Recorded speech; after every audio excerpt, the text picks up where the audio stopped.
Amen. Please take your seat.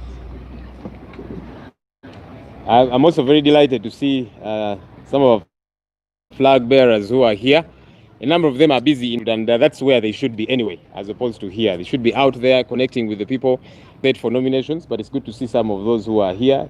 It's good to see Mr. Update. Plus the other comrades will be introducing you in a bit. All right, I'm going to invite our team leader, the president of the National Unity Platform, Honorable Chagulanyi Sentamu, to come and address us. You're welcome, sir.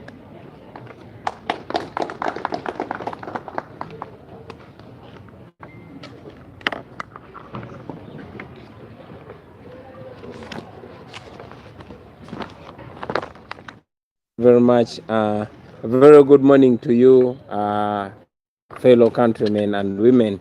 We salute you and we continue to thank you, members of the media, who always show up at short notice.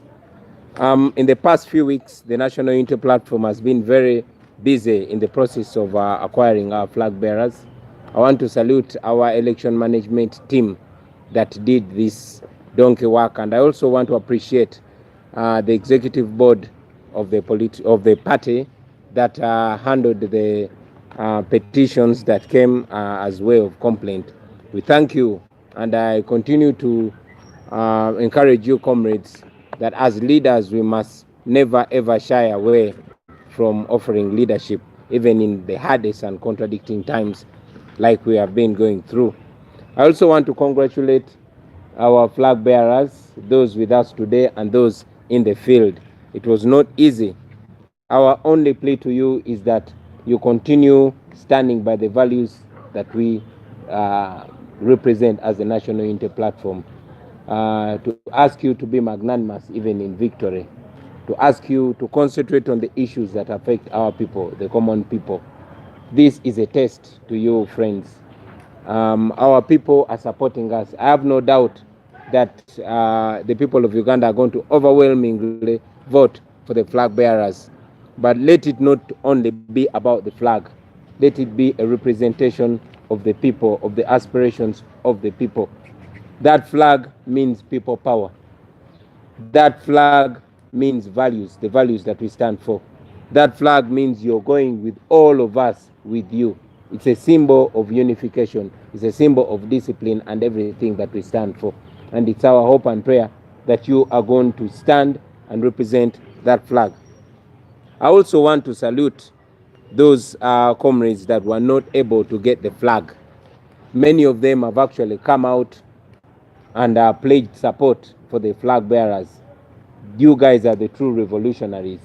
I've seen comrades like Maria from Jinja, Maria Namwanga. I've seen comrades like Mosiri David. We salute you, comrades. You are the real meaning of the revolution that we stand for. Now, ladies and gentlemen, we won't say so much today, but I want to send out a message to all of us that we are going into a life-changing campaign. We are presented yet with another opportunity to change our lives peacefully. This is not politics as usual. This is not the usual campaign that we are going for. I want to charge you, comrades, to be determined, because indeed this election is going to determine the life of our people for the next 5 years. I've said it before and I say it again, to be a lot of impunity, like we've already started saying. There's going to be a lot of illegal resistance, like you've already been seeing. But because the people are on our side and they are waiting for the leadership that we've been promising them, I want to task you, comrades, to develop a hard skin and be able to swim through these troubled waters that we're going to face. Of course, we know that at the end of the day, it is the Ugandans that are going to decide. But again, that power and that trust that they give to us, it's important that we offer the leadership that they so desperately desire. I also want to announce to you, ladies and gentlemen, that next week we are going to start our nationwide tour.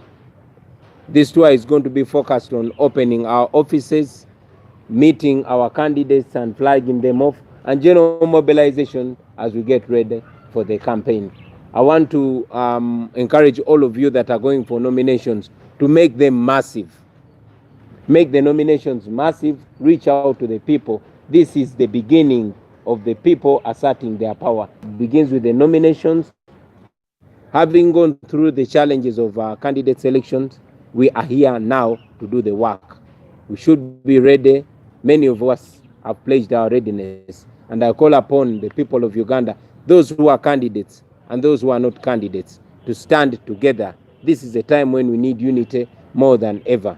I salute you and I thank you for God and my country. Katika mbyogere ne mu Luganda oba Mr. Updates anazi onalira. Mwebale nnyo basebo ne banyabo ise kipayo payo, mwebale nnyo, mwebalire ddala. Nga mbadde mbategeeza mu Luzungu nti wiiki eziwedde ze twakakuba amabega, ekibiina kyaffe ekya National Unity Platform kibadde busy nnyo mu kwerobozaamu abo abanatukwatira bendera mu kulonda kuno okugenda mu maaso. Njagala okwebaza ennyo akakiiko kaffe ak'ebyokulonda akaabakana n'eddiini eddimu era ne kalikola obulungi. Njagala n'okwebaza akakiiko kaffe aka Executive Board, ako nga ke kakiiko akakwasaganya okwemulugunya eri abo abaali tebayiseemu, era tubeebaza olw'okukola omulimu ogwo n'obwesimbu. Olunaku lwa leero basebo ne bannyabo, njagala okuyozaayoza abo bannaffe abasobola okuyitamu okutukwatira bendera. Mbayozaayoza era si kibi okwekubirako mu ngalo. Njozaayoza nnyo n'abo abatasobola kuwangula. Bannaye tuli bantu ba nnyumba emu. Oyo kaweefube yateekebwawo yali wakulonda mu kubanga ng'era bwe kyali kirabika lunye nti ffenna twali tesobola kukwata flag emu. Twali tulina okwerondamu omuntu omu mu buli kifo ekiriko okwesimbawo atukiikirire. Era nyina okukkiriza nti abo abaalondebwa bagenda kufuna obuwagizi bwaffe bonna. Mukiikira ebirowoozo ddala eby'omuntu owa bulijjo. Mubeere bakulembeze ne wakati mu buwanguzi. Tuli bantu ba nnyumba emu. Kati essaawa gye tusinga okwetaaga okubeera awamu. Obuwanguzi bwammwe muleme bulaba ng'ate mwe abasukulumye mu bannammwe, naye mubulabe ng'abakwasiddwa eddimu eritali lyangu, eddimu nga tubayambako, nga bannayuganda babayambako, naye nga ne Katonda abayambako, eddimu lye mugenda okutuukiriza mutuleetere obuwanguzi. Sina kubuusabuusa mu mwoyo gwange ti bannayuganda bagenda bawagira nnyo naddala mmwe abatukwatidde beera, naye mubeere endabirwamu y'abannayuganda ey'ebiruubirirwa byabwe, ey'okubonaabona kwabwe, n'endabirwamu ey'essuubi eryo lye balina. Njagala mpozi mu ngeri ey'enjawulo baganda bange okubategeeza nti kati ffe nga bannayuganda ffenna tuyingidde ate mu stage gye tulina okukwata n'obwegendereza ennyo. Eno stage gye tugendamu ya campaign egenda okusalawo obulamu bw'abannayuganda wa gye bugenda okudda. Tugenda okukwatagana n'omukisa gwe tulina gwe tufuna omulundi ogumu mu myaka 5, era ng'omukisa ogwo gutusemberezeddwa kati ogw'okukyusa obulamu bw'abannayuganda. Kyonna kye tukola okuviira ddala mu nominations zaffe paka mu kulonda kye kigenda okusalawo nsi ki bannayuganda gye bagenda okubeeramu. Guno gwe mukisa gwe tulina. Bannayuganda badde nga bagulindiridde era nga beebuuza ebibuuzo bingi. Tubawadde bakandidate, mwe bakandidate musuubirwamu bingi baganda bange. Naye sina kubuusabuusa nti nga tubawagira, nga Katonda abawagira, ne bannayuganda nga babawagira, mugenda tuleetera obuwanguzi ate muleetere ne bannayuganda bonna obuwanguzi. Njagala kumaliriza nga ntegeeza eggwanga nti wiiki ejja tugenda kutandika olulambula lwaffe okwetooloola eggwanga lyaffe lyonna Uganda. Mu lulambulo olwo twagala okusinkana ne bakampeyina baffe, twagala okusinkana ne mobilization team zaffe, twagala okubeera nga tugulawo office zaffe eza NUP okwetooloola eggwanga lyonna. Twagala okuba nga tusinkana bakandidate baffe tubazeemu amaanyi, twagala n'okuba nga tumobilizinga okwetegekera akano akalulu. So muzifungize ababadde batannaba kwetegeka, mwetegeke essaawa eyo tuyingira mu kalulu. Akalulu ke tuze tusuubiza bannayuganda tugenda baleetera obuwanguzi, era nga sirina kubuusabuusa titugenda baleetera obuwanguzi. N'ebigambo ebyo njagala obeebaza n'obbaagaliza akalulu akalungi. Mwebale nnyo, mwebalire ddala ku lwa Katonda n'ensi yange. Our power, people power. NUP everywhere. NUP. Thank you, Mr. President. That man making noises from Makindi. You know, Makindi has many music studios. I don't know what. All right. Now that the president has addressed us, I imagine you have a couple of questions. We have many competent leaders that will be dealing with a number of those questions. So let's hear from you, ladies and gentlemen. Yes, sir. My name is Charles CBS. I have three questions. One, how many countries have you fronted for the 5 rounds, 27-6, that has been 11 parliament? Then two, the countries you announced, some of them are already applying for support, nomination fees. As a party, are you going to help them out? Because some may end up failing to get nominated because of the 3 million. Then the last one, you're going out to the public, open offices, and other party activities. Have you sought for permission of security agencies? Because we know that the last time you tried it, security agencies failed you. So this time, how sure are you that you will go through with the planned activities?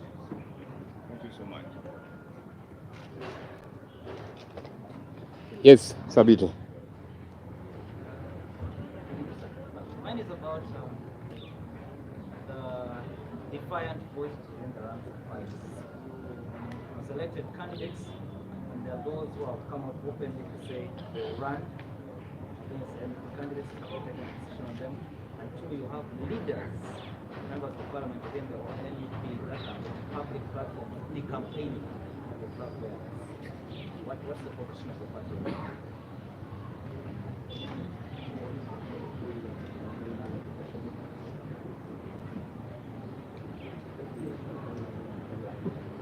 Are you a journalist? We're only taking questions from journalists. Come again? We're only taking questions from journalists, sir. Yes, sir.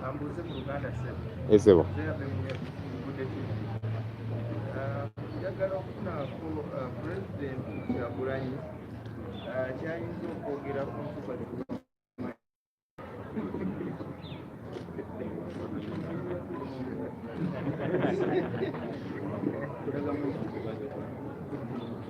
Okay. Yes, sir. Then I'll come. nga NUP President Museveni bakuŋŋaanyizza emikono naye nga bagikuŋŋaanyirizaayo we bakuta Museveni yayongeddeko erinnya eryatibuhabu muli beetegefu okumucalenjinga addeyo anoonya emikono emirala.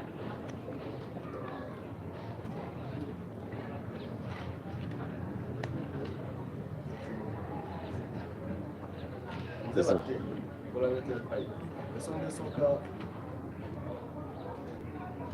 waliwo amawulire agalumye twagala mukakasoma president principal soka nga NUP na bannayuganda omukadde mukaaga abasemba nti mugende mukalebisebo twagala kumanya oba tebali mu milioni mukaaga zino oba ziri mukaaga okutekawo yali ayogera nakugamba nti NUP challenge y'amaanyi nnyo ne radios zebaali bafunye mu western principal ogendayo n'abamu abali babasabika airtime bakabagiza nga bagamba nti balina order okupewa baavu tetumanyi mugenda kukola mutya bwekiba nga kituuse mu mbeera eyo okuba nti abali ku ground abantu bamwe batandise n'okuba nga balemesebwa okuba nti babateekerateekera ogenda okukyala.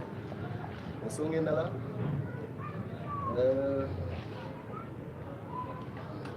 ndoza tukomekwezi. Okay. Yes, sir. Sematimba kwegire principal okubiriza bacandidates abafuna flags okulaba nga nominations baziteekamu amaanyi era zibeerezaamu ggomba. Kati poliisi mugigamba ki nga wakyaliwo embeera ya covid etakkiriza bantu kukuŋŋaana era mugenda gikolera ki?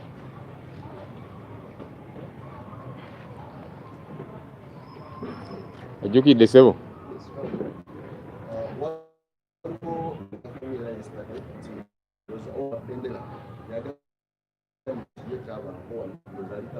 Nagamba yazio NRM baba bagenda ku Development musobole okuba nti mupresent Yes, sir.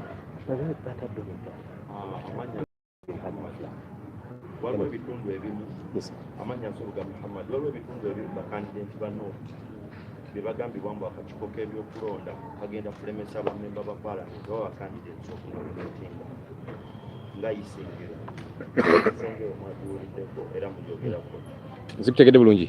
waliwo ebitundu ebimu mu ggwanga lya Uganda nga Isingiro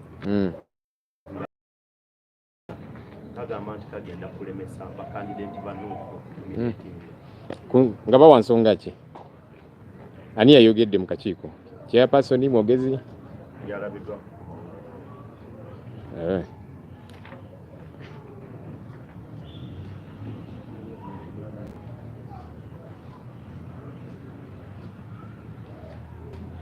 Yes, so. Amanya nze Michael Wabudi nakola n'ekyakulanya. Njagala kutegeeza kulana. Abaana bangi nyo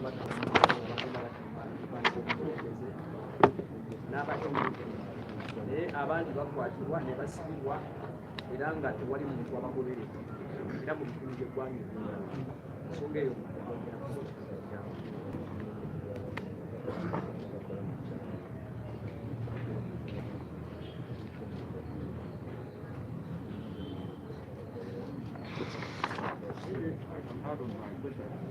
It goes to the Deputy President.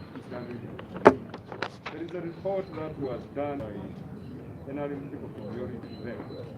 It went to a petition. A petition, yes, that you interfered with their primary. Are you aware of that petition and did you participate in their primary?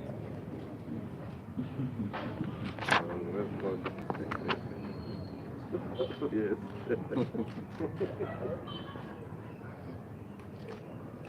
Okay. I'll just speak maybe one more and then we'll start to respond. Yes, sir.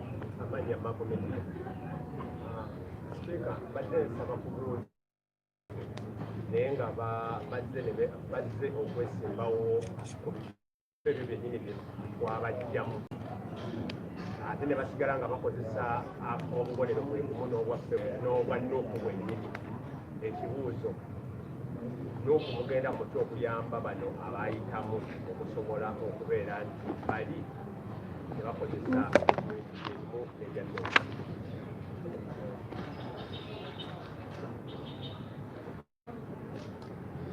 Okay, we were going to address these questions that have come through. I'll respond to maybe 2 or 3, and then I'll be inviting my colleagues to respond to others, and then the President will wrap it up.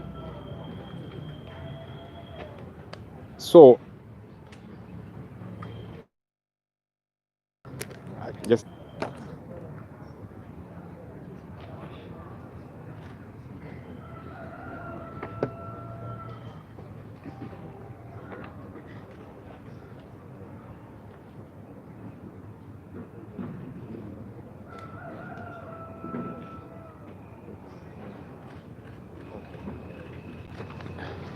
all right, I'm just making 1 or 2 consultations. So I'll begin with Charles. Charles did ask, how many flag bearers do we have so far? So far, as NUP, we have 427 flag bearers for Member of Parliament positions so far. Those that went through our system, our entire process, and they are flag bearers. You never know, between now and nomination time, we might get some more. But so far, that's the figure that we do have. Somebody else asked, and I'll connect it to that.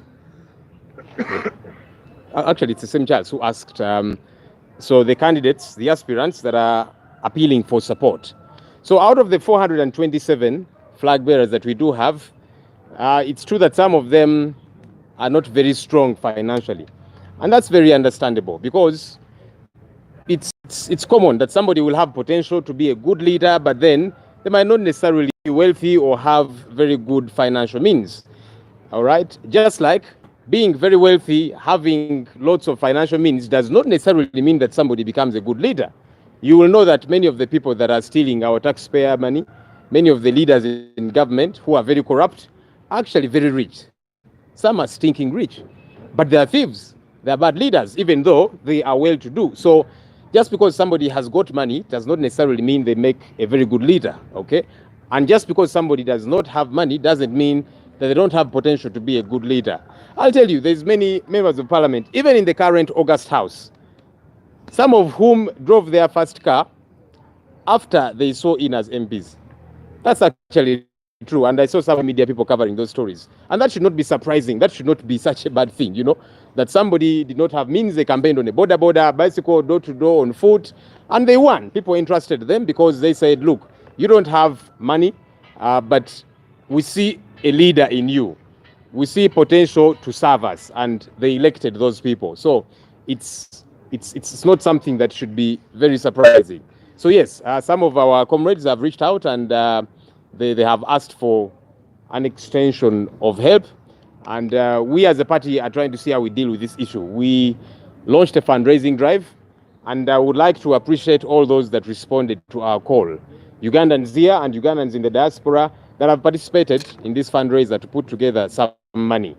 You did see Ugandans in the US, in Europe, organizing fundraising activities, and they put together money. But also locally, many Ugandans here extended a hand, because you'd find that for some of these aspirants, one would say, look, I've got 2 million, I'm lacking 1 million, all right? Or I'm lacking 500,000, or whatever the case might be. And so they needed a top up. And we are glad that with the fundraising efforts, some money has come in, some money is continuing to come in.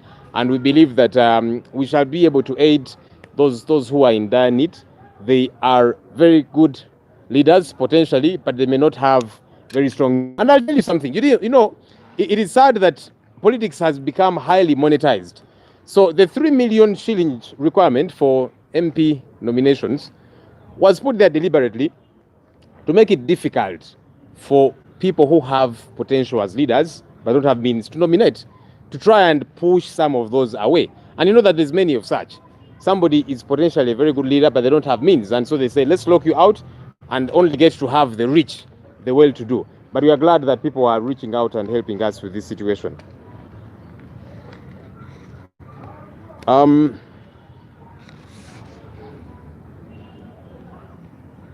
think the question of permission to move around and all of that, I'll let the SG respond to that. I'll respond to one or two others. So yes, but he did ask about discrimination from media houses. Will get to happen as they did happen. Many people, no masks, no social distancing and all of that. And it's okay. None of them will be touched. If anything, they are being guarded by police and the army. In fact, some of the aspirants were using guns, as you did see. But if it is an opposition fellow who has gathered a few people, they'll come and get this person, arrest them, and all of that, which is very problematic. Because what's good for the goose should be good for the gander. We have been seeing media houses having a lot of pressure exerted on them. Even those that are well-meaning, and they will say, look, we are happy to host you people.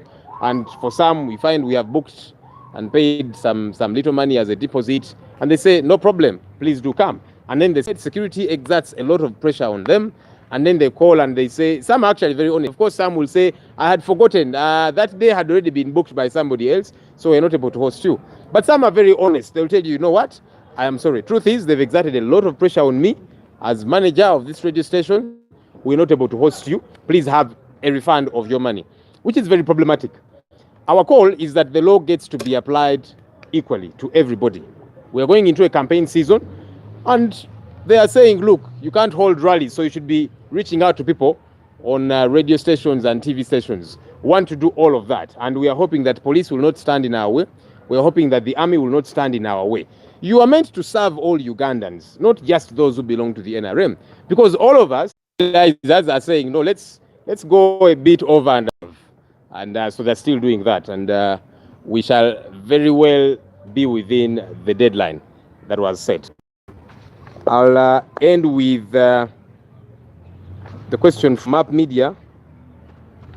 He was asking, will independents using the flag of NUP, the symbol of NUP, which is the umbrella, on their posters and all of that? Well, anybody can put our symbol on their poster.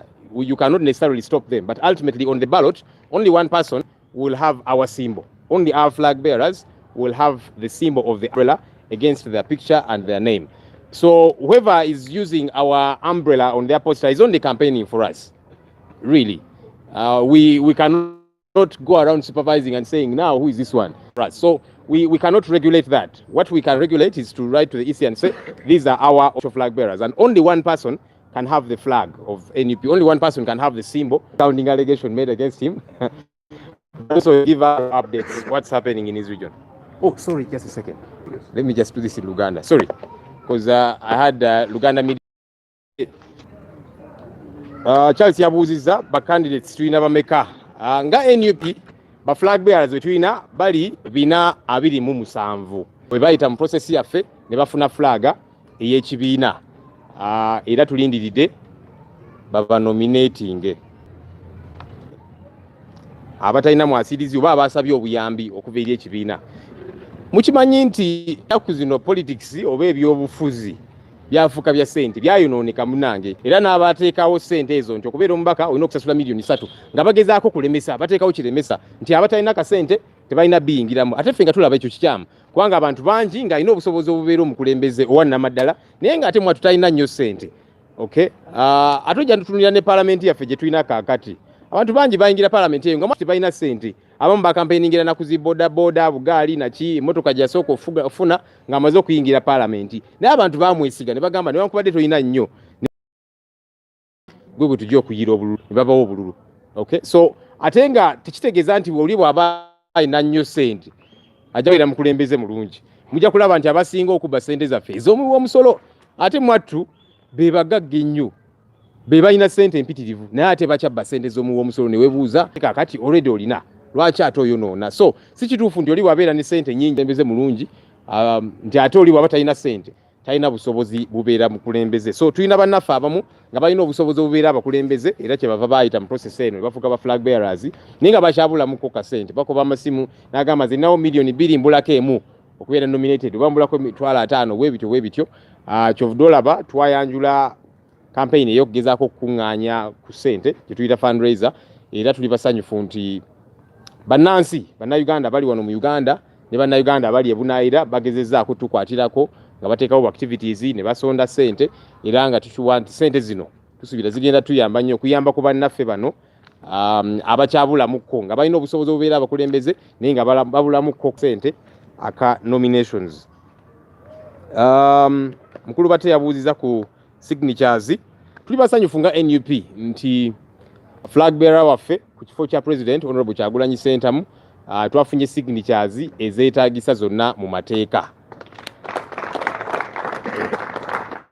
Ng'eki kyagenda mu maaso kati bamobilizers baffe bagamba newankubadde tufunye ezeetaagisa ze basaba mateeka naye katongeremukko tekirimu sitaani era nga tusuubira nti deadline weenaggwera nga signatures zino twamala dda kuziredi ezimu ku TV ezimu ezitusosola.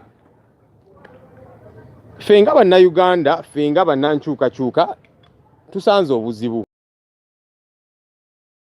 ezimu zitukugira okuziba. Oluusi mujja n'okusasulayo kasente ne bakkiriza nti kale tugenda bakyaza naye ate olunaku nga lunatera otuuka ne bakuba akasimu nga lwaki gavumenti babataddeko akazito ba RDC ba DPC tosobola kyaza Kyagulanyi oba n'abalala. So abamu nno mwattu batubuulira amazima bakuba essimu n'agamba omanyi munnange bantaddeko akazito sente zo zizino. Okay, of course abalala bajja kugamba nti omanyi nali neerabidde olunaku olwo twali ate tubuukiza omuntu omulala gwe tugenda okyaza sijja sobola kukyaza naye abalala ate lwaki mutidde nnyo bannange? Lwaki temwagala twogera Uganda beegwanyiza nkyukakyuka basalawo baagala okulaba nti obukulembeze bukyuke era n'eggwanga lyaffe likyuke. So wewali obuzibu awo naye ba DPC ba RDC twalabula era mugezaako nnyo n'okutulemesa ffe ne activities zaffe. NRM bajja kubeera ne primaries zaabwe abantu bangi, tewali social distancing, tewali maski n'ebirala, tewali buzibu ne mbakuuma n'obakuuma naye ate kati ffe opposition tayinza kuŋŋaanya abantu kabe batono batya mba mwamukutte dda mba mwamusibye dda. Tetwagala Uganda erimu abaana n'ebyana. Abapoliisi tusasula kwe buva omusaala gwammwe kwe kuva ssente ezibakulira zi uniform naki. So naffe tuli bakama bammwe naffe mulina otuweereza ffe naffena nga bannansi tetwagala wabeerewo ensonga ya kyekubiira. Neffe ngaffe tugendagenda mu maaso ne activities zaffe ira maaso gaffe anagezaako kutulemesa poliisi maje ne baani kubanga ffe tugoberera amateeka so katunaalaba ani anagezaako okumenya amateeka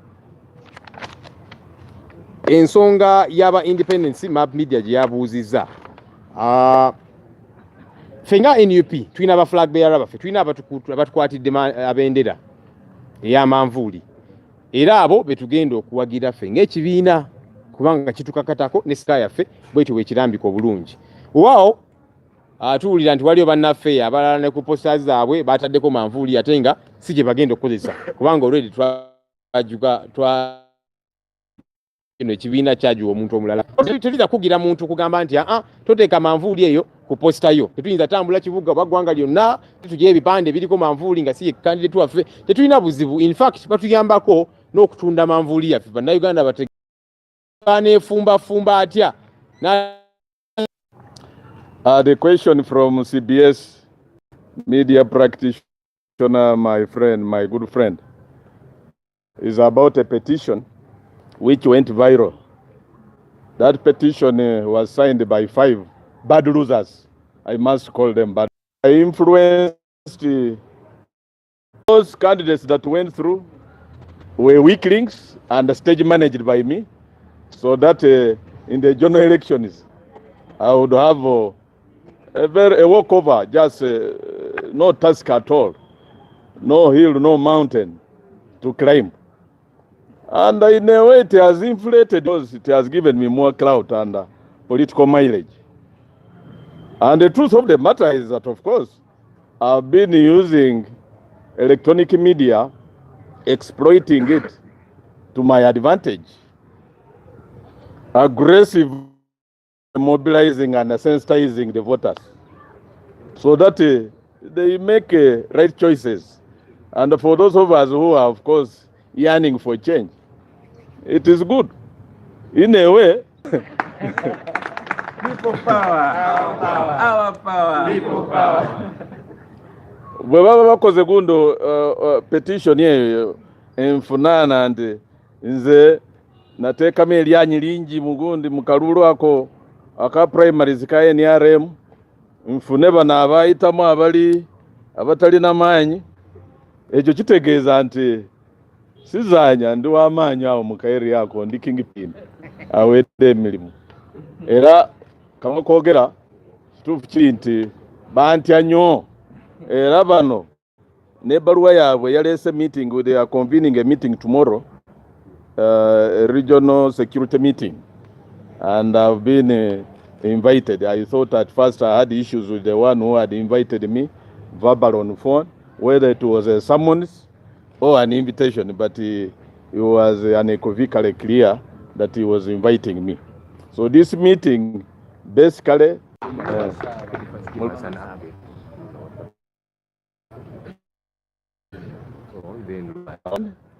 despite the fact that a few of our flag bearers were grappling with the financial constraints to clear their nomination fees, I must salute and appreciate some philanthropic Samaritans and supporters and promoters of National Unity Platform. The contributions they have made have solved some of the challenges that require the topping up. And allow me report that Eastern, our flag bearer ready for nomination is come 15th, come 16th. I don't know renga ne liho inde ho bamanyi se ni huliano hulimbe humunyot era bantu bepfe ba kushikhilile mu kama gombololo kakaliyo kositsana kesi humisire ba candidates befe baba bero muni osibwe mupi hukhilasi paka kuba cancel mbao uhasikanile usasula silingi tsikani wa nomination fees era ba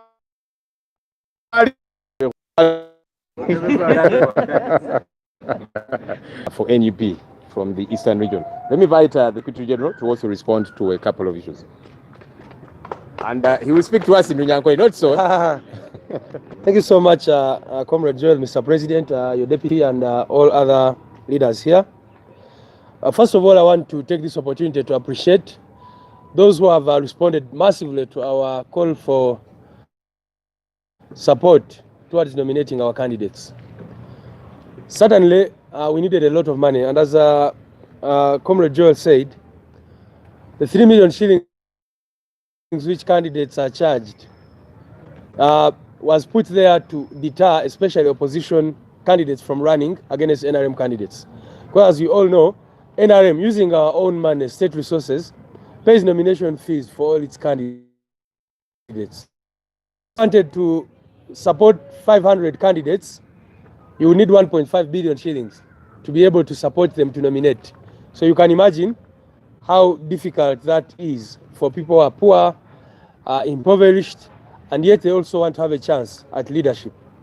Leadership should never be for the well-to-do, for the wealthy. It should be for everyone, regardless of their socio-economic status. So we appreciate the comrades, both in Uganda and abroad. And I think later today we'll be telling how much we've been able to raise. But I'll say that we've been able to raise a substantial amount of money, not to pay nomination fees for everybody, but to at least support those who are lacking some little money and those who should be able to support. The second thing I want to respond to, somebody asked whether we've sought permission of the police to begin our nationwide tour. As you all know, although the Presidential Elections Act and all other laws provide for consultations, and candidates have a right, or prospective candidates have a right, the police blocked our consultations at the time.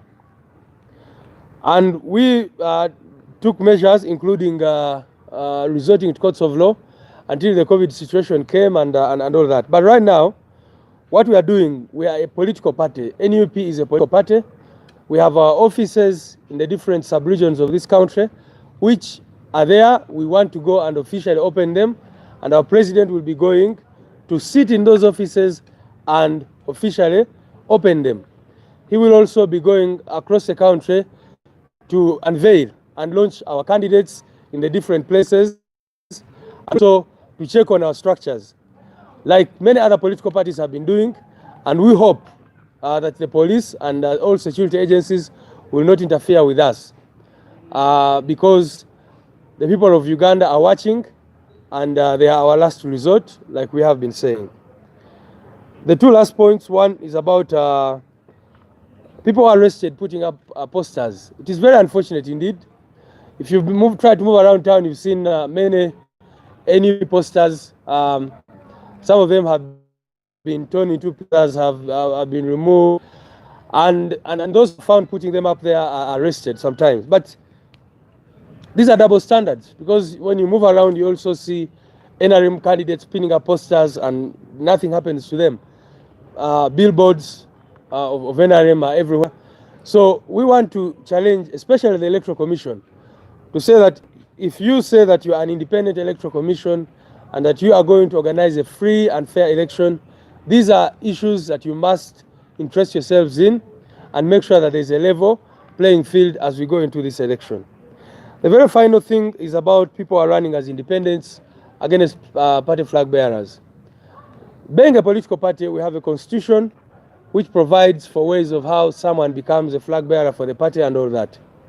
What I can say now is that the party, NUP, stands very, very firmly behind the flag bearers of NUP. And those are the candidates we are going to support. Those are the candidates who our president is going to support. And we are going to make sure that we push them to victory. But as you all know, an election is not an easy process. It's always a motive. People come out with bruises and all that kind of thing. We are using two approaches. We are talking to those who are willing to be talked to, and then the others will just have to look at what our constitution says and follow that. But for now, we're trying to bring our people together as NUP. Our approach is really to make sure that the members of the party come together and especially run and rally behind our flag bearers for the party. because that is the reason why we had the candidate selection process. Otherwise, we would have said that let everyone go and run. But as you know, under the Political Parties and Organizations Act and all other laws, you can only have one candidate in a position. So this is what we're trying to tell all candidates who are not successful, to say, please rally behind the candidates of the party. Because if we are indeed in this struggle to get rid of Museveni and his regime, once we have gotten rid of those, there will be other positions of service which all these other comrades can come in and contribute to building our nation and towards this mission to liberation. Not everyone has to become a member of parliament, not everyone has to become a councillor, as long as we all come together and first and foremost identify our struggle and know that our mission, first and foremost, is to get rid of the dictatorship. Now, Comrade Joel asked me to speak in Runyankole, and I wanted to beg that I defy Sir, and maybe speak in Luganda. The president has insisted. I don't know. All right. I'm in the situation which the deputy president was in when you're speaking to people and you know they are not following you. But I'm sure there are many who understand Runyankole here. Ekyokubanza ntwenda kwebaza abo bonna abatutwerire sente kuyamba aba flag bearer bitu omyanya yona omwihangeri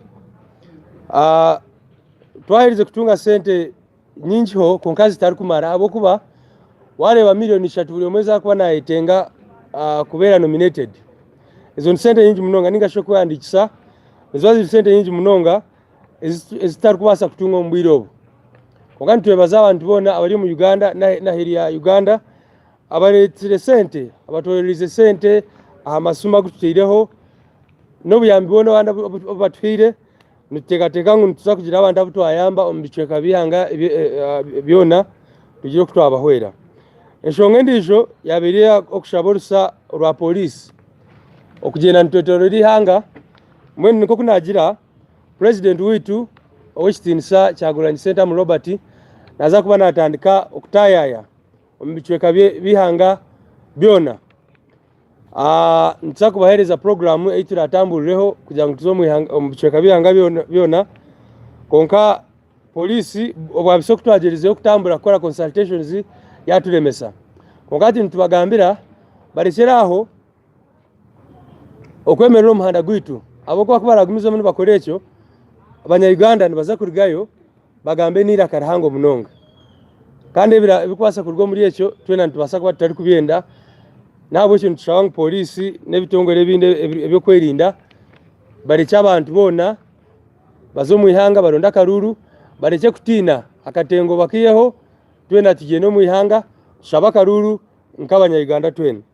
Ensonga endiijo nagamba ensonga ya posters ningashi ebipande ebitukuba nituta omu nguuto n'ahandi hoona, ebipande bya NRM tubakubihayo konka nibihayo bya NUP.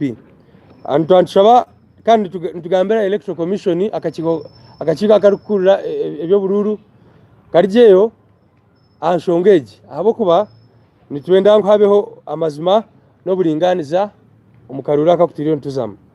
Ekyamuheru n'ensonga y'abantu abarikwenda kwesimbaho nk'aba independent ningashi kwesimbaho abo kandi obwo babandize kuza mu process yitu ey'ekibiina.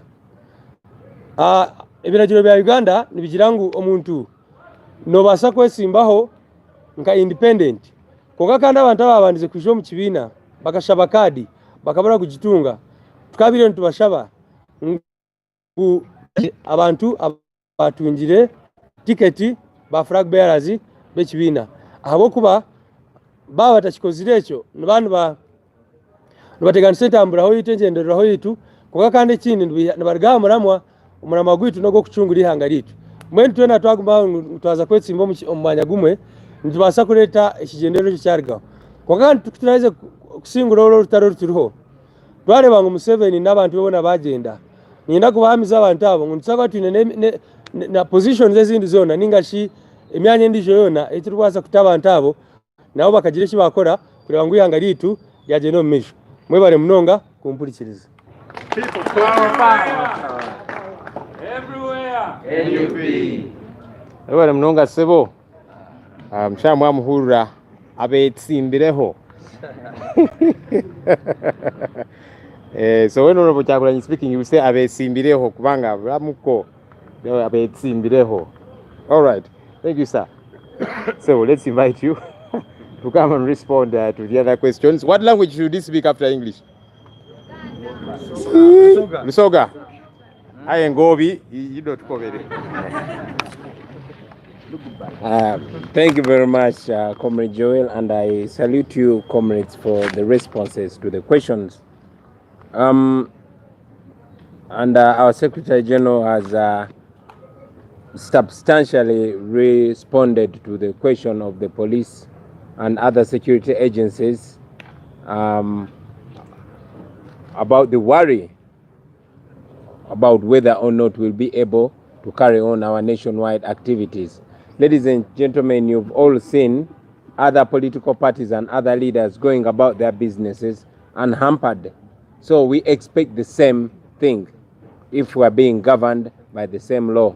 We are unofficially registered political party and we are heading to campaigns. I'm a presidential candidate and I want to believe that I have all the other rights that other candidates are having, and we want to believe that as a political party we have the same rights as other political parties. So be assured that we shall go about our business as planned. Now, about General Museveni's name change. A few weeks ago, I was here and I told the nation that when General Museveni and his fellow rebels were taking power in 1986, Museveni did not present any credentials whatsoever. He did not present his academic document, and neither did he present proof of citizenship as a Ugandan. And yes, this is a question that has been lingering on everybody's mind for the last 35 years. I want to thank the Honorable Mwadanku Nyingi from Chadondo East, who single-handedly came out and demanded for Museveni's academic documents. You all saw that the Electoral Commission did not take up to a week to release my academic documents, the ones that I used to contest for the parliamentary seat that I'm occupying in 2017. In the same way, another Ugandan asked the Electoral Commission to provide Museveni's academic documents, the same documents he has purportedly been using since the first time he ran for president in 1996. We all know that the Electoral Commission of Uganda has been giving different excuses for not giving us Museveni's academic documents. And yes, up to today, I want to believe that it's out of pressure for you, the ordinary Ugandans, especially those on social media, that have been demanding for Museveni's academic documents.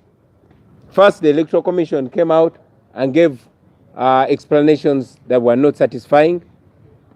And as if that's not funny enough, President Museveni has come out to own one of the names that people have been threatened for calling him.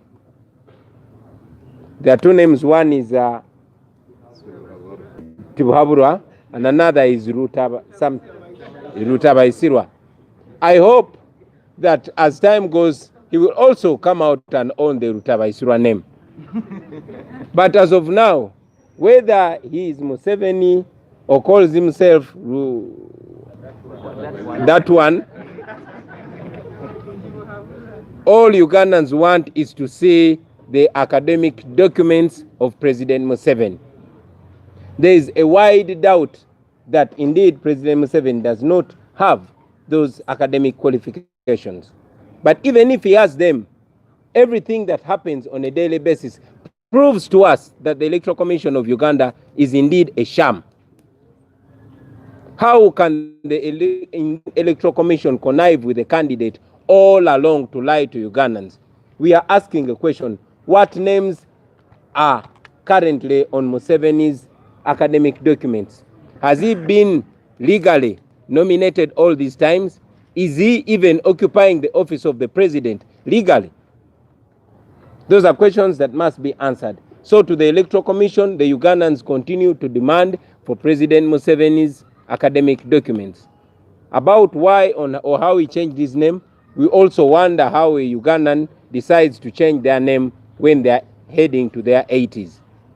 However, we also want all of you to know that your pressure does not go in vain. Continue the pressure. You are going to end up unearthing a lot of things.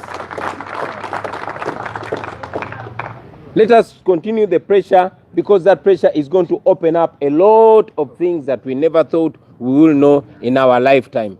Continue demanding for Museveni's academic documents. And now we have a new demand. We want to know who is the president. Is it Yoweri Kaguta Museveni or is it Tubuhaburwa? And also, this reminds me to call upon you Ugandans to also demand that Museveni proves that he's a citizen of Uganda. We remember 40 years ago in 1980, President Milton Obote came out on BBC and made a claim that Museveni is not a Ugandan. That doubt needs to be put aside. So we want proof that Museveni is indeed a Ugandan, and we want to know that he actually possesses the academic qualifications that allow him to run for president. We thank you, and we continue to demand for Museveni's academic credentials. We want to know the names on those credentials that he used to run for president. We thank you for God and our country. People power. Our power. Our power. People power. Muluganda. Webale nnyo webale eddala kunzijukiza ssebo. Ekibuuzo ekyasoose Ssaabawandiisi waffe yakizeemu mu ngeri ematiza, kubanga wabaddewo okwebuuza oba tunaasobola okugenda nga twetolola eggwanga nga tutongoza ofiisi zaffe, nga tutongoza bakandideeti baffe n'okukola emirimu gyonna gye tulina okukola wansi w'amateeka ng'ekibiina. Weewaawo mwenna mumanyi nti poliisi ebadde ekikola mu bumenyi bw'amateeka okutulemesa okukola emirimu gyaffe. Naye era mumanyi nti bannaffe abalala abeesimbyewo nga mwe muli n'abavuganya aba opposition, bo babadde batambula nga bakola emirimu gyabwe okwetolola eggwanga, nga bagula ofiisi zaabwe okwetolola eggwanga. So tumanyi nti naffe amateeka gatuwa eddembe lyerimu, era tubakakasa nti tugendagenda maaso n'okweyagalira mu ddembe lyaffe eryo. Ekyo kiri eri poliisi ogenda maaso ne beerabisa nga babadde nga bakola okulaga nti balina kyekubira, naye nga ffe twasimbudde, tetugenda kudda mabega. Ekibuuzo ekyokubiri ekyambuuziddwa z'ensonga ezikwatagana ku Mwami Museveni n'okukyusa amannya ge mu myaka egyo egikunuukiriza 8. Twakyogerako wano gye buvudde, nze kennyini kamako kwogera nakyogerako gye buvudde, ti Mwami Museveni bwe yali agenda okuwamba obuyinza mu 86 emyaka 35 kati egiyise, talina kiwandiiko kya buyigirize kye yawaayo okufuuka president. Weewaawo amateeka gaffe gatwetaagisa okuwaayo ebiwandiiko ebiraga obuyigirize n'okakasa nti tuli bannayuganda. Naye ffenna tubadde nga twebuuza biwandiiko ki ebyo eby'obuyigirize Mwami Museveni byabadde awaayo okuvira ddala mu 96. Olwaleero twafunye sigino etulaga nti ddala kituufu Mwami Yoweri Kaguta Museveni talina biwandiiko bya buyigirize biri mu mannya ago. Mwena mukimanyi nti akakiiko k'ebyokulonda kaayanguwa okuwaayo ebiwandiiko byange eby'obuyigirize, naye ate ne kajja nga kawa ebyokwekwasa bya njawulo bingi. Lwaki tebawaayo obuyigirize bwa Mwami Museveni? Olunaku lwa leero ffenna twalabye nga Mwami Museveni wakati mu panic, wakati mu butamanya kiddako, era wakati mu pressure eva mumwe bannayuganda abantu aba bulijjo naddala bali ku social media nga babanja ebiwandiiko, yavuddeyo n'alaga nti akyusa amannya. Kyetwaga okumanya nti abaffe abadde atufuga emyaka 35 yaani? Ye Yoweri Kaguta Museveni oba ye Yoweri Tibuhaburwa? Ekyokubiri, twagala okumanya omuntu abadde president waffe emyaka 35 abadde president mu mateeka? Ye abaffe kati entebe eyo agituddemu mu mateeka oba sooka giveemu kati? ebyo byonna twagala okubiddamu ng'akakiiko k'ebyokulonda kavuddeyo ne katuwa ebiwandiiko bya Mwami Museveni kwaba anominatingira ebbanga lino.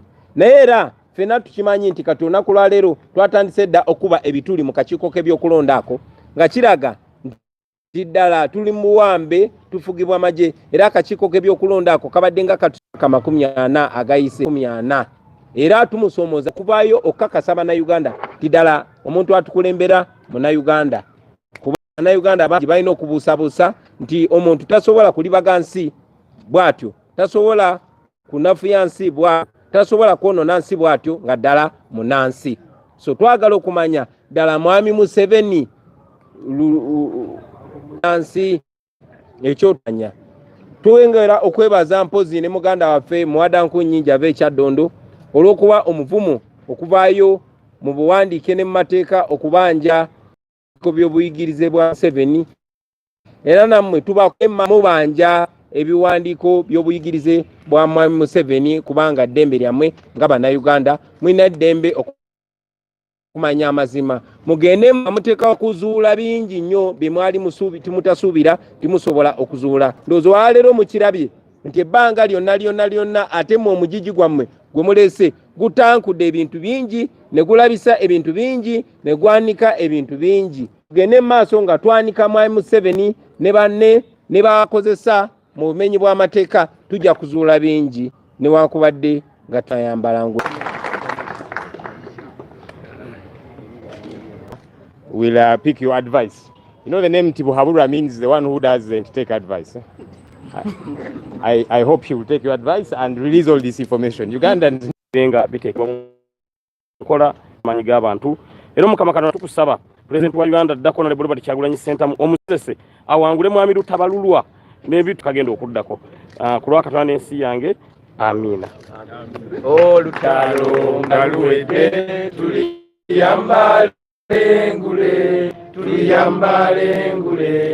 tuliyambale ngule olutalo nga luwedde tuliyambale ngule tulivimba mu Uganda. people power, our power, People power. NUP Everywhere. NUP. All right.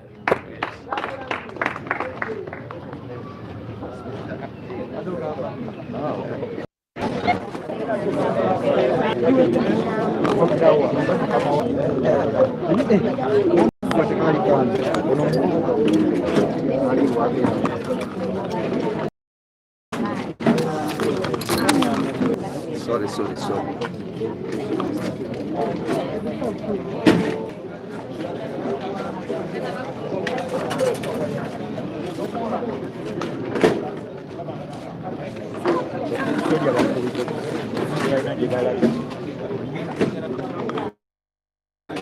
Mwebale nnyo mwebalire ddala era katugende maaso n'okubeera nga tubawamuko ka update mpola mpola.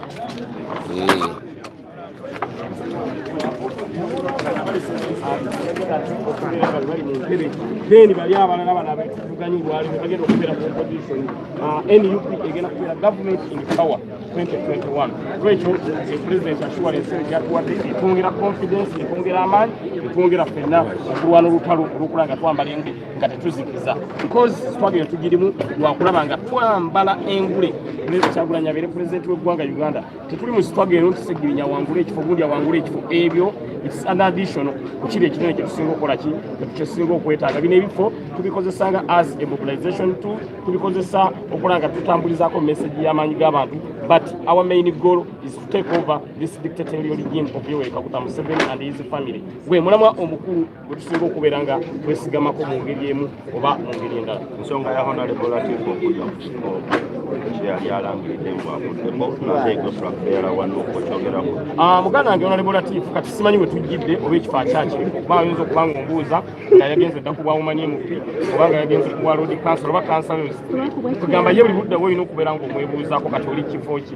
Kati tuyinza okuba twogera ku muntu ate yavudde dda mu kifo kye tuli mu kwogerako kati nobanga ontomezza kati tubanga bwobanga ogenda kumbuuza ensonga ya honorable je golina osooka n'okubira essimu mukulu waliwo gwe twagala obuuza no ku nsonga yo kati oli kifooki then alyoka akubuulira kati yinza omwogerako ng'ate ali kifo kirala kati simanyi kifo kyaliko ne bwabanga akyali ku kino nababuulidde ne bagaa nti ekawempe ground level eri Segirinya Muhammad because mbaddewo nnyo bantu bangobedde nnyo byonna byenzize nkola latifu kyemmanyi akalu kano bw'anaba yeewandiisa ajja mala akabuuke mu maaso awo ng'omuliro gukoledde kubanga mukalu kano ngenda kubanga nze nnamba emu nze bbiri nze ssatu nze nnya nze ttaano nze mukaaga nze musanvu nze munaana nze mwenda nze kkumi kati bano abala bagenda tandikira ku 11 12 13 first 10 ngenda kubanga nzonna zonna nze nziriidinga because tewali nsonga lwaki banakawempe tebalina kunnonda ate era nzikiriza nebaze ba Ugandans diaspora ne bannamawulire nze ndi candidate gatta ali 3 in 1 ndi candidate owakawempe north ndi candidate akoleddwa oba atagekeddwako amaanyi bannamawulire ekirala ndi candidate owakawempe north constituency maama atunda ennyaanya atunda gonja atunda kasooli atunda lumonde awagira nnyo Segirinya because bakimanyi Segirinya bwemanga nkutte ekifo kino ekyowa MP Kawempe North nze muntu agenda okujjayo eddoboozi ly'omukwanyigirizibwa lwekyo honorable Latif bwabanga alina ekintu kyeyerabira mu parliament akiŋŋambe nja kimuleetera bwaba alina kyeyerabirayo waliyo kooti waliyo kikitaayi eri side wandagirire wabadde atula nja gimuleetera waliyo kiyerabirayo peni nja gimuleetera bwaba alina kyeyerabirayo nze akiŋŋambe abeere free agende Segirinya kino kyeneerabirayo naye kibanga si kyekyo nga tugamba mwami Museveni agende nga muganda waffe oyo atukulumuludde emyaka 25 mwami Museveni atukulembedde 35 kweja 35 mwami Latif yakulembeddeko 25 yasooka mukono guno n'abaka guno n'abaka okugulu naddamu n'abaka akomyewo naguno era ne guno ayagaladdemu agubaka tusobola kukkiriza because tukkiriza mu kulembeza obukyuka mulala nakwata olaba honorable Robert Kyagulanyi Ssentamu olwaliro constituency gyavaamu eya Kyaddondo ne bwagamba kugiddamu emirundi bufukunya agiwangula ne bwaba tanoonyeza kalulu naye yagambye nti nedda kanveewo ate omulala addewo eyo yenkola ebyobufuzi erina okubeera ng'etambulibwako mu nteekateeka eno eya NUP mu nteekateeka eno eya demokulasiya mu nteekateeka eno eyakuwa buli mwagaanya buli muntu abe ng'aweereza aye teri asobola buli muntu yenna asobola but olina okubeera nga wekkiririzaamu kyokulaba NUP kyenajagaddeko yo tesinzira nti Segirinya mumpi oba muwanvu oba munene oba mutono bo bakonsidaringa brain power that's why batuwadde kadi zino nga tebakonsidaringire kunakola bagamba nti Segirinya nga mumpi nnyana asobola muno NUP tetunulira bumpi yo NUP etunulira kyolina kyolimu onoosobola okukolera abantu toswaze kadi eno gy'olina onoosobola okubeera ng'otuusa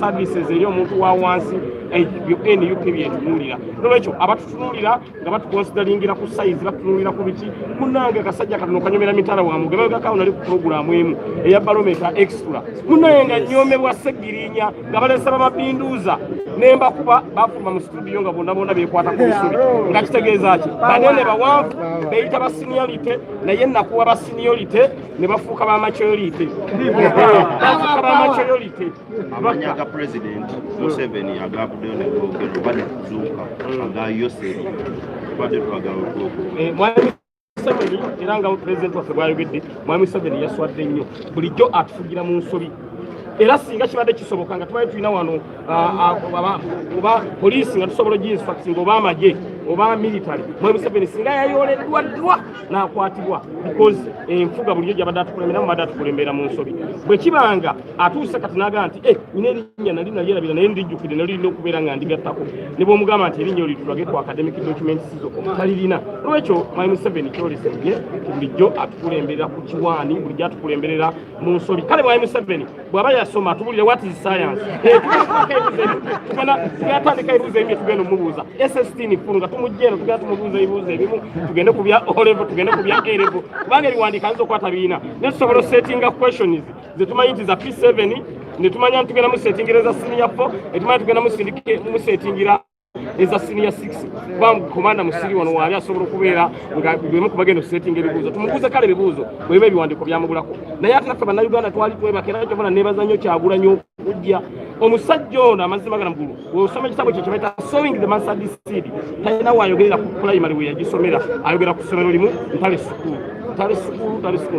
require institution omubuuze no wansi waje wasomera bibuze kale ekibanga ekyo kiganje atweke bu certificate wazzo obwa candle making obwa nankani wali ku disopu obwo paper bag tujja bugattagatta kale tuweze obwo kale katumuddiremu aleeta obwo bwokka ate tumanye nti omuntu atukulembera ayinayo bakatikisimu oba yasoma konfirimansiyo oba yasoma okusibulwa okw'abalwadde kale tusinzire okwo tumanye nti atukulembera yamala kalimwezi tusambulirawo ku kalimwezi naye omusajja naba nga bamutuma empapula aleeta tiyagasi bwomuga aleeta ebyokulwanyisa bwomuga aleeta erevu ng'aleeta mamba bwomuga kale mpume kuguli tuvuddeyo ku erevu tuvuddeyo leeta olevu ng'aleeta military tetwetaaga kirala kyonna kuleeta bupapula bubiri lwekyo mwami Museveni yeerabisizza nnyo aswadde nnyo naye munnange abaganda baali bagezi nti bw'oba ogoba musajja munno olekanga mwezi kuzza ye yabitinkula bino mwami Museveni ng'asaba ebiwandiiko bya pulezidenti waffe ebiwandiiko n'abireeta n'abikuba ku mmeeza nga mulimu ne diguli okuva ku Harvard University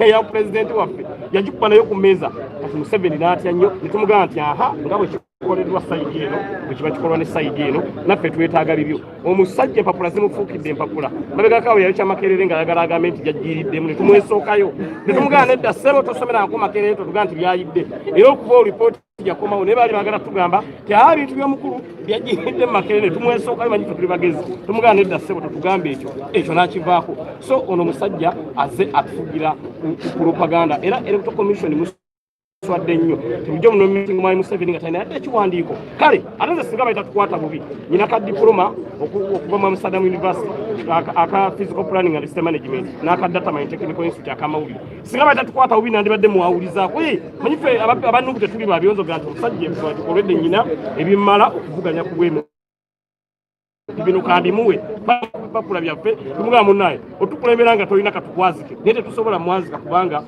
yatulugunyizzaamu y'amaanyi nnyo olwekyo mwami Museveni eyakwawula esiridde kuwatandika ebintu bino pulezidenti waffe empapula ze ne zivaayo unebu nevayo nekola clarification nti empapula za Kyagulanyi Center ziri kiriya nnyo era ebintu byonna ne biggwerawo kabiriizi eyakukozesa ensobi eno yonna kati kyekiseera ye yakutinkuulira bino twetaaga mpapula before presidential nominations bw'anaalema tuwa empapula tugenda kwewa kakiko k'ebyokulonda tuulaawo nga tugamu ne mutuwa ebiwandiiko bya mwami Museveni tubyetaaga twaga tumanye omuntu atukulembera ayimiriddewa yasoma ki ddala yayitako mu kiraasi naye bw'omubuuza ba ogibe kati obi talinayo n'omu ogi talinayo n'omu abafa bagamba ba obibe kati Ssebaggala yatugamba Ssebaggala was my obi bw'ombuuza Leti Julius Nyerere was my obi Leti Elia Katege abafa bonna agenda agamba beba obi buli afa tugamba obi we bane muntu ki nga aba obi aba primary ne babula aba obi aba secondary ne babula kugamba talinayo ba obibe talinayo ba ogizibe abagamba nti omusajja twatuulanga naye olwekyo omusajja era tukulemberera mu nsobi era onalebo Kyagulanyi byokanga nojja n'otinkula ebintu bino because abantu bonna babaddewo ne opposition ebaddewo kino bayita kikubanga mu tooki naye atukulembera eri ku electoral commission awaayo era kyekimu ne ku mikono tawaayo eri mikono bamuwa buwi baddira batoola butoozi eno ne bamuwa tawaayo mikono kati tuli mukunoonya mikono ya pulezidenti waffe naye tawaayo mikono genda obuuza electoral commission ahambo tulage emikono omusajja gye yaleese talina ye abalagira bulagizi nti kati ndi candidate nga kigweraawo olwekyo nnyo olunaku poliisi njiwadde public holiday manyi poliisi ayagala nnyo okuyingira mu nteekateeka zaffe ez'okulaba nga tutambuza omulamwa ogw'amaanyi g'abantu poliisi mubeereko ewaka n'abaana bammwe mulabirire ku famire zammwe muyonje buyunipooti obwo nammwe mwewumuzzeko mubeere ewaka olwo olunaku nga bakandidates naddala aba NUP tugenda kubeera bize nga tunominatinga era poliisi njirabula anajja n'ayagala ayingire mu layini ya Mr. Update nga ngenda okunominatingibwa munnange yakwalula esiiridde nkubuulira mazima eyakwawula esidde because basajja bano baagala nnyo okutubonyaabonya okutuyiganya sooka mwatuggyeko ssente nnyingi nnyo ku nomination emiliyoni 3 n'ogaba omuntu azisasula waliwo omuntu ng'emiliyoni ze 3 zategese kampeyini yonna naye olwaleero baatusabye miliyoni 3 kitegeeza nti miliyoni ze 3 ze baatusabye zezimu byemu kubiraga nti Ssegirinya olina okubeera ng'oli protected tolina kutaataaganyizibwa tolina kubonyaabonyezebwa ne tukimanyi nti abasajja bano baleeta ekintu ekyo naddala aba NRM kweremeza mu ntebe balemese bakandidati baffe okunominatinga naye tubategeeza tugenda kukola enteekateeka bakandidati baffe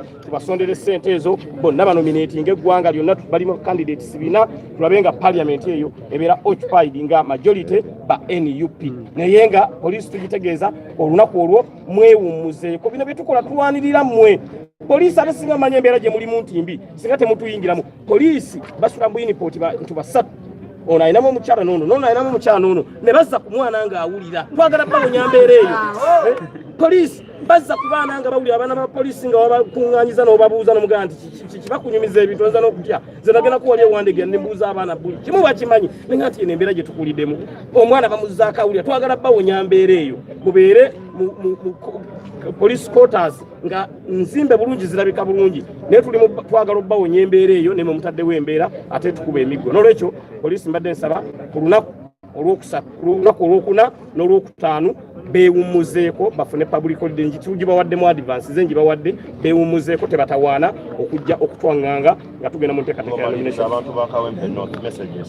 Abantu ba Kawempe North kyenjagala bategeeza nti mwafunye candidate abategeera bwe kubanga Seggirinya ku nsonga ezibonyaabonya abantu bange nze nzimanyi bwe kibanga Seggirinya ayimiridde n'abantu bange mu kunyigirizibwa ekyo mumanyi ekyo nze nkimanyi. N'olwekyo bakandidate bonna beesimbyewo naye munoonyeemu oyo ategeera ensonga zammwe. N'olwekyo mbabuulira mazima banna Kawempe North singa mumpa omwaganya n'embeera MP owa Kawempe North constituency nabagamba tisalale yange ebitundu 80 ku buli 10 ngenda biddize eri abo abatulugunyizibwa because kaadi eno eyampeereddwa ya maama atunda ennyaanya atunda gonja atunda kasooli bannaffe abali mu sitwago naddala abaana baffe abakubwa emiggo abaana baffe naddala bano be tulina abonyabonyezebwa n'ataddewo enteekateeka njagala nga naakayingira parliament ngule ambulance 3 consecutively 3 ziteekewaawo zakuyambako bantu baffe naddala abaana baffe abafuna obuzibu mu sitwago maama agenda kuzaala ambulance ezo zibatambuze. Olwekyo enteekateeka ey'okulaba nga nderivalinga service eri abantu bange mu nnaku 10 ezigenda osookeeza Seggirinya mugenda okukira mumanye nti mutuufu twali twafiirwa dda nga bwe tukomplayininga nti Honorable Robert Kyagulanyi Ssentamu yalwawo singa yajja dda bano abasajja singa twabatwalaganya dda nammwe bannakawempe mujja gamba kale singa Seggirinya twamufuna myaka 5 emabega nga bwe mwejjusa olwaleero ne mugamba nti kale Honorable Kyagulanyi singa yavaayo dda nabanga teyavuddeyo kati naye yadde yazze kati era bingi byatinkudde ebisinze n'ababaddewo emyaka 3 abaddewo emyaka 4 batatinkula bingi byatinkudde era nga agenda kubeera nga atugirayo win eya 2021. People power, our power, our power. Olutalo nga luwedde tuliyambale ngule tuliyambale ngule tuliyambale ngule olutalo nga luwedde tuliyambale ngule tulivimba mu Uganda. Komanda Musige ina kyagamba. Neyanzizanye neyanzege ebigambo bya Mr. Update byote biddibwamu bigambo bikulu nnyo.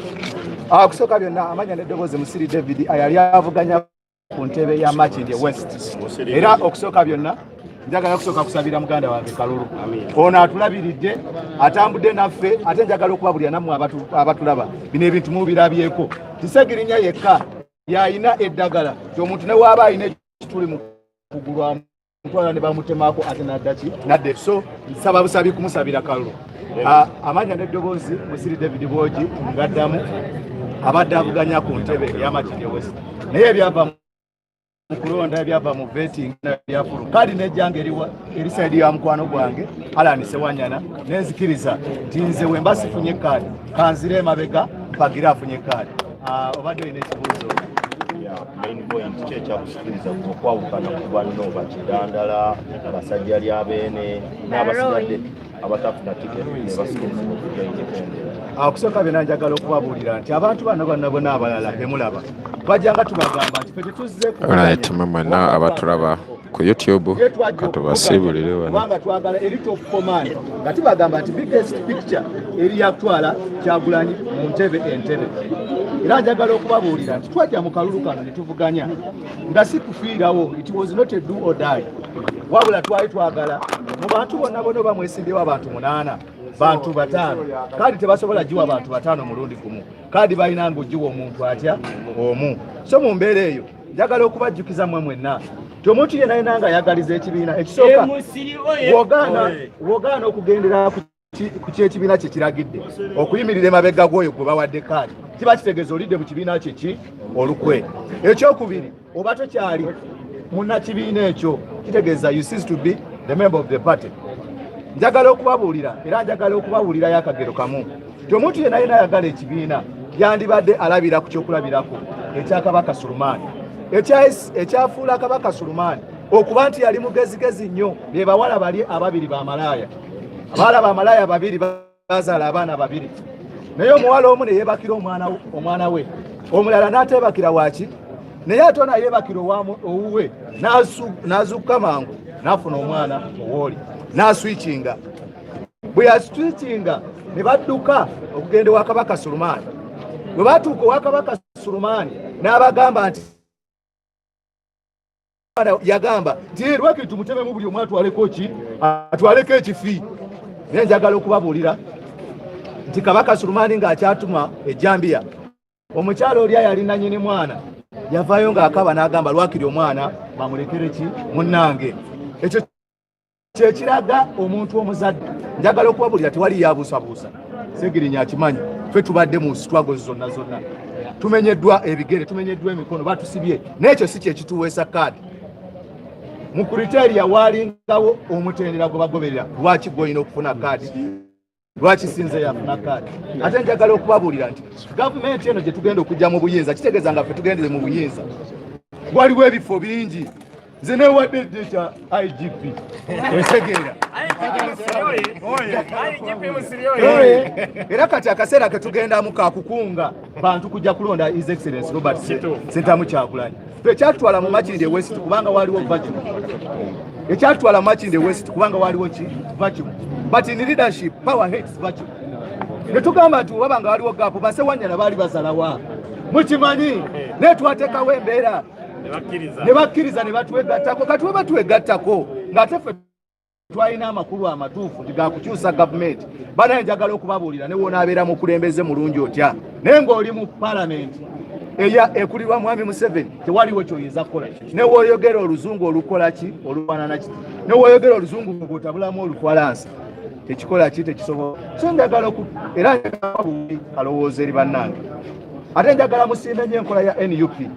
Wabanga Kidandala Ssaabakunzi alina sibalina kumanya oba kankiddemu kino. Wabanga Sulaiman Kidandala mukama wange ali Haji Ssaabakunzi wa NUP yakugamba nti tewaliwo obwenkanya kyanjawulo. Wabanga Roy Sembogga akulira institutions yakugamba nti tewaliwo obwenkanya weebuuze. Njagala okubabuulira era njagala okusazaamu bino byonna. Wolabanga Mwami Sulaiman Kidandala avudde ne bakansalaze bagamba nti bali kitegeeza akozesa nyige mu office okubayisaawo. Era nze kindeetera okubuusaabuusa nti bakansalawo bandi babakyamu. Naye lwakuba nti bebalina kaadi zaffe tetwagala tugenda kukola ki tugenda kubawagira. Era njagala okwebaza Mr. Update tiye byonna binanga bivuddeyo nga bamaze obikola. Ye yagamba agenda kukola ki. Nze nandibadde omuntu omu atakkiriza kuwagira Sewanyana kubanga mukimanyi ne bwe twali tukunga abantu nga tukyali ne ba Rita Nabukenya batusibanga ba DPC nenga abakulembeza abo opposition ate bo bennyini bye basindika ba DPC batukwate kubanga baali balaba tuwanika ki ebango balaba nti ebifo byabwe biri mu lusuubo. Era njagala okubakakasa ne ku lw'omutima omulungi bwe tubanga ffe bazadde ba NUP lwaki tetukola ki tetudda mabega ne tukolerera ekibiina. Bwe twagala okubakakasa olwaleero bwe twogerera ekibiina kya NUP Registered Version ya People Power twagala okirabako ku myaka 6. Abaana b'abaana baffe bagambe nti NUP ffe tuli ba kibiina kyaki NUP. Era ffe twewadde eddimu twolekedde olusozi bambalagala nti tugenda kunoonyeza buli wa flag ayakwata ambulera akalulu. Era wenjogerera kati ngenda kusimbula nga ngenda kuki. Era Luweero ate Luweero eyo yo njagalayo nnyo olw'ensonga Mwami Museveni agamba nti yemeka ki ya Uganda. So awo tugenda mukuba tusooke tumugyewo naye buli mu kifo kyonna. Era Hassan mwebale nnyo okujja. Honorable Hassan Kirumira mwebale nnyo okujja kuyimira mu katikamu South ne katikamu North. Twagala okubabuulira nti tuli ready tugenda kukola. Era njagala okusambajja ebyo byonna bibadde byogerwa aba blogger. Njagala okubabuulira tulina bannaffe abali mu seeking board nga babbira naye nga baagala bagendeko ne gwe bakola ki gwe bagenda naye. Lwakiri akukwata empale n'agamba kati Musiri yakoze eki yasusizza ekirowoozo kye. Njagala okubabuulira bannaffe abo bakakkane. Era njagala kubabuulirira mu mutima mulungi bakomewo eki eka kubanga kino ekibiina kya kitandika butandisi kibiina kito nnyo. Aye tubagamba nga tutuuse entebe mu ntebe tugenda kubawa ebifo ebinene. Twembaze Musiri David atagenda kwesimbawo ng'ajja kusobola okwefukira IGP. Lwaki ate Mwami Kidandala tetumuwa obwa Prime Minister? Bannange entebe ewooma naye gye tujja.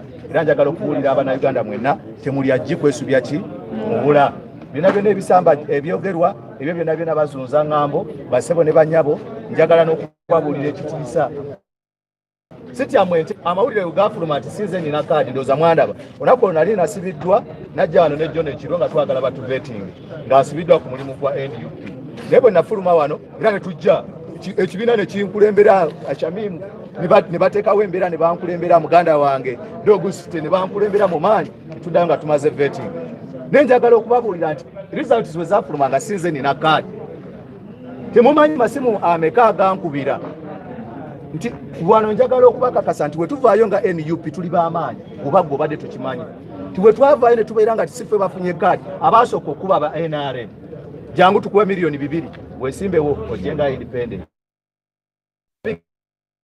bigambo byaffe twayogera mu maaso ga Robert Sentamu Kyagulanyi president ow'ekkumyadako tugamba nti ffe tulimala kugwa nalyokagwa kubanze bwenziriza era bino ebintu twabiweranga bwetubeera mu maaso ga Ssaabasajja Kabaka tugamba nti waligwa tukola ki bwe tuligwa naye ffe eri His Excellency Robert Sentamu Kyagulanyi principal wa NUP tugamba nti ffe tulimala kugwa nalyoka akola ki kati mu mbeera eno tuli ready okuyimirira kyenva nkunga bannaffe bonna muleme okulya ebigambo byammwe muyimirire ku mugongo njagala okubakakasa ebibiina byonna byonna ebirala byagala kutulaba nga tukola ki tulwana ntalo era njagala n'okuwa akalowoozo bannaffe abali mu seeking board nti akaseera kali kankolenga Nuwa omulanzi akaseera katuuka omusajja nanga abuulira enjiri ng'abagamba banaye akaseera kekaki kekano enkuba ejja naye bannaffe baakolanga bwe bati baagumyanga mutwe nga mmale nga batunula bwe bati nga bagamba naye enkuba evaawa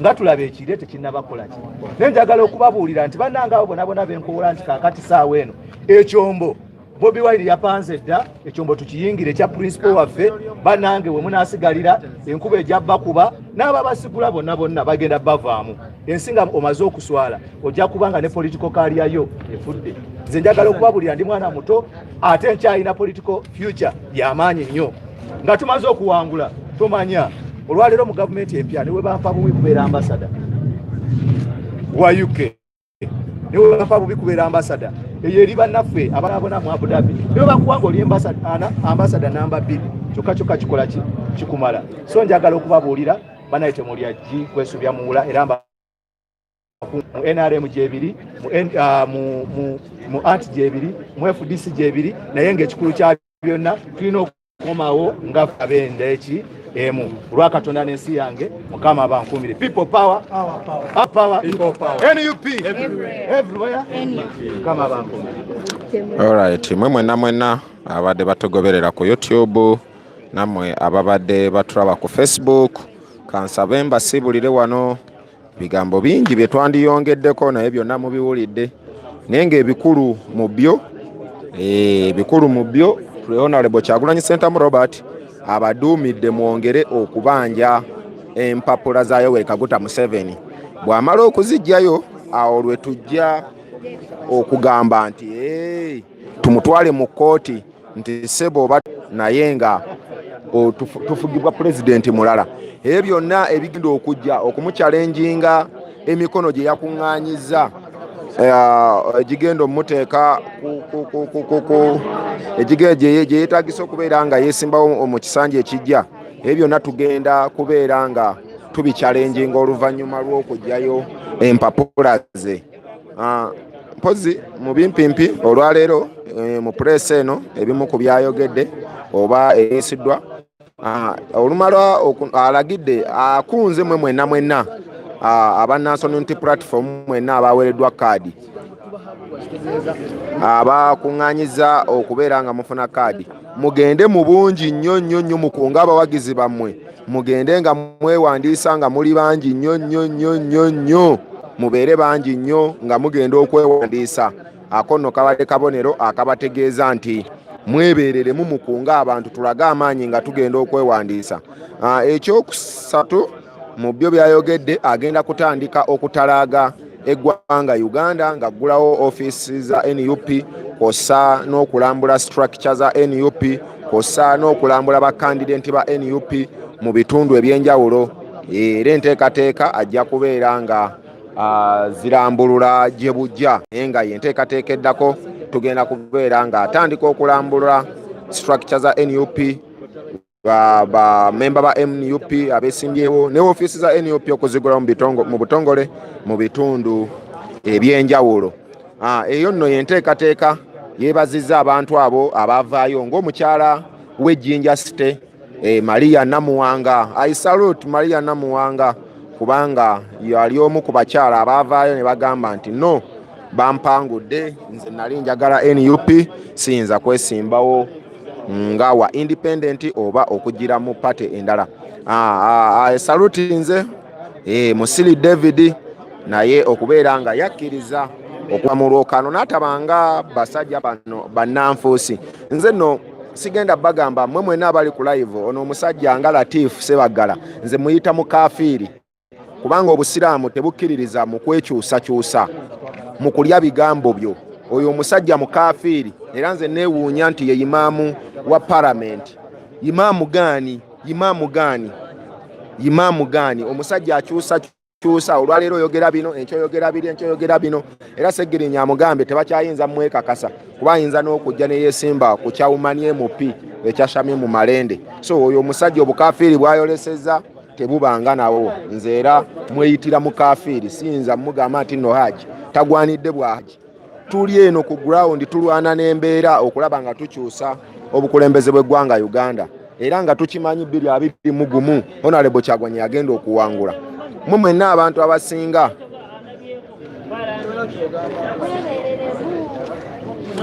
abantu abasinga obungi obalabanga emitima gyabwe giri minafu nnyo, balinga abagamba nno tetugenda kuwangula naye nga lazima kkiriza obagaana. Ensi yonna eyagala change, ensi yonna eyagala change. N'abo ababadde tebategeera abanywa omwenge ne bavaako nabo baagala change. N'olw'ensonga eyo mubeere bagumu, change tugenda kugifuna. Kusave gye tufuna, kusave gye tukola nga ffe bafuutu soja abatalaaza ebitundu byonna kiraga nti ensi yonna yategedde ekituufu. Abantu batamiivu fine olwa Museveni enfuga gyatufuzeemu naye abantu bategeera wadde batamiivu. So yes, Latifu Sebagala mukafiiri kubanga omukafiiri ye yeekyusakyusa tayimirira ku kigambo kye, tayimirira ku kigambo kye era obwa imaamu simanyi bwetaaga kumugibwako, tayimirira ku kigambo kye. So n'olw'embeera eyo kambasiibuliraawo mpozi mwenna bannakyoto nziramu okubajjukiza ground activity mwebale kuzisponsoringa. Twabadde mu Bunyoro sub-region era Bunyoro sub-region ebulaabulamuko naddala mu structure zifoominga naye ng'abantu abadde basinga okubeera nga beetegese bulungi ye ttiimu ya Kagadi. Twasanzeeyo omukyala bamuyita Ana na Nasaka Ana yakola omulimu mulungi nnyo era kano kalowoozo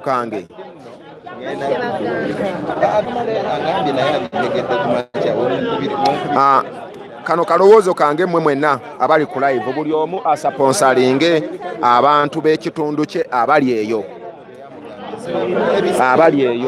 Kiboga twasanzeeyo omukyala Nasaka Ana nga bakola n'omukulu muhumuza Brian, bakola omulimu gw'amaanyi nnyo. District waliwo district y'e Kibaale twasanzeeyo omulenzi gwe bayita Mugisha. Omulenzi oyo akola individual naye akola omulimu mulungi nnyo. Kibaale district Mugisha akola omulimu mulungi nnyo. Hoima City Agun Moses akola omulimu. Ebitundu 8 district 8 era nga twatambudde ne posta za Honorable Kyagulanyi, banners, flyers, stickers era abantu babadde basanyufu nnyo okubeera nga balaba ku pulezidenti waabwe. So kambasiibulire wano mubeere bulungi, mweraba.